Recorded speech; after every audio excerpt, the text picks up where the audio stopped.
Elle sait qu'elle est porteuse de l'anomalie génétique, mais elle veut évaluer de manière scientifique sa probabilité d'avoir un cancer. Vous allez bien?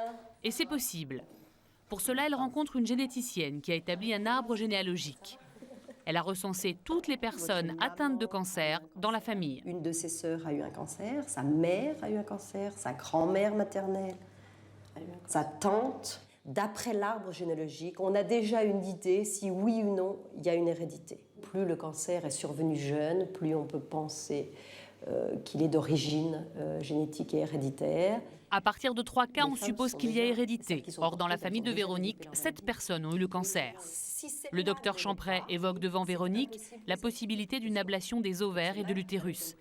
Mais on peut aller plus loin. Les Américains pratiquent énormément la mastectomie prophylactique, c'est-à-dire qu'effectivement, ils enlèvent les deux seins. Vous diminuez votre risque d'avoir un cancer du sein d'environ 90%. Il vous reste toujours un risque résiduel d'environ 5 à 10% de développer un cancer sur les quelques cellules restantes. Mais vous diminuez très fortement votre risque. Vous le diminuez de 90%.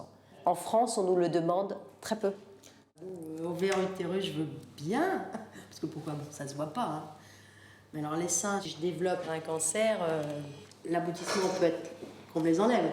Tout à fait. Pourquoi ne pas attendre que ça se développe pour me les enlever?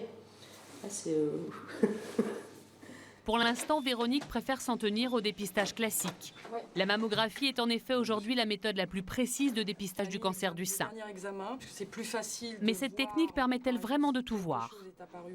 C'est un cancer difficile à retrouver, qui est pernicieux, qui se cache.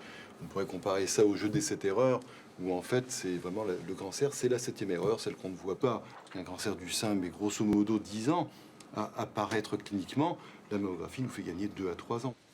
Pour cette fois, Véronique repart rassurée.